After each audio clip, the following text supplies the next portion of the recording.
Twisted Soulmates, Part 1, a Miraculous Ladybug Fanfiction. Although this fanfiction is PG, the story itself is high intensity and not recommended for young children. If you like this video, you can give it a thumbs up and comment down below in support of more fanfiction. Be careful out there. You're an Agreste, after all, and your father has made a lot of enemies. I know. Besides, even if something happens today, it wouldn't be the first time someone's tried to kill me. Natalie shot Adrien a glare before rolling her eyes. I'll be right here waiting for you, okay?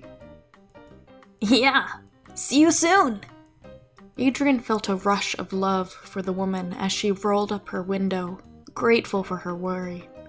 His relationship with her was more than precious to him. It went beyond words.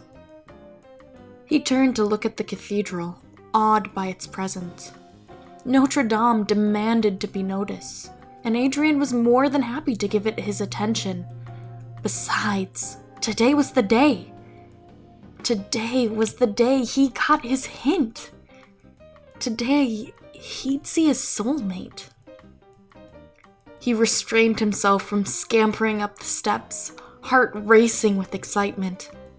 Who was she? Did he know her? Would he recognize her? To say he was scared, despite his excitement, was an understatement. He was also terrified because he had been looking forward to the day he saw his soulmate for his entire life, but he, quite recently, fell under a curse. The curse of a first crush.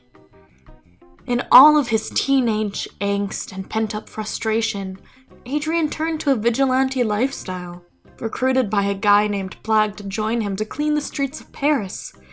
And by vigilante lifestyle, he meant working for the Kwame. He still wasn't quite sure what the organization was, but he liked the assignments they gave him thus far, and he didn't mind the attention he got as the persona Plague gave him. Cat Noir. Come, my child, the priestess said. Step up to the pedestal. Who would it be?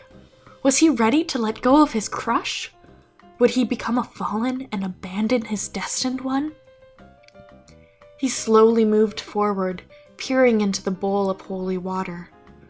Gasping at the image he saw, he took a step back, trying to compose himself. Ladybug, he whispered. She was crouched up high, watching a boy in a church below her. Wait. Adrien took a closer look, imploding with happiness, but curious as to what his soulmate was up to. Where was she? On a mission? Her movements were swift but silent, sneaking up on the blonde boy standing in front of a pedestal of water. It almost looked like he was participating in the ceremony of the... He realized it just in time, dodging left as a yo-yo whizzed past his face, shattering the bowl in front of him.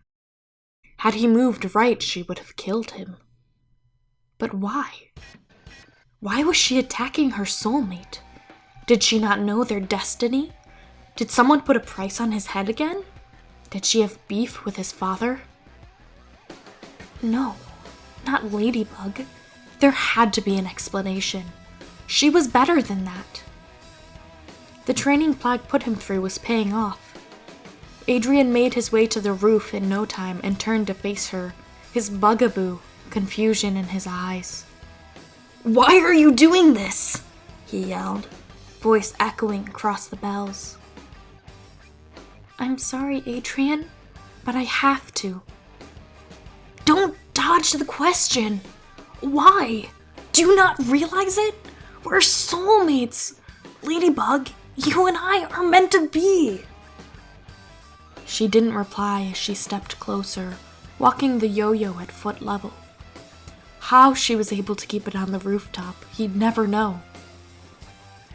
You can't stay here, she finally said. Because you're under orders to attack me?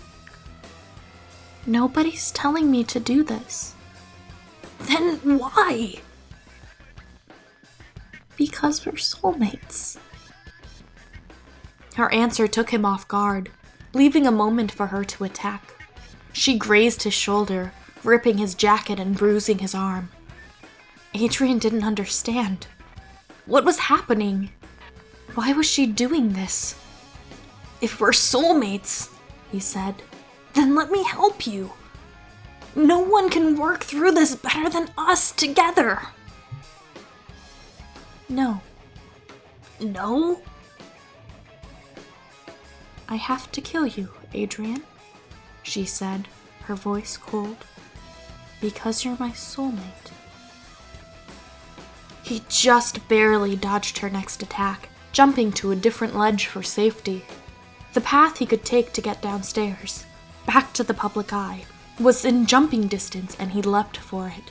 Landing on a banister, he looked back at Ladybug, still struggling to understand how she could knowingly attack her soulmate.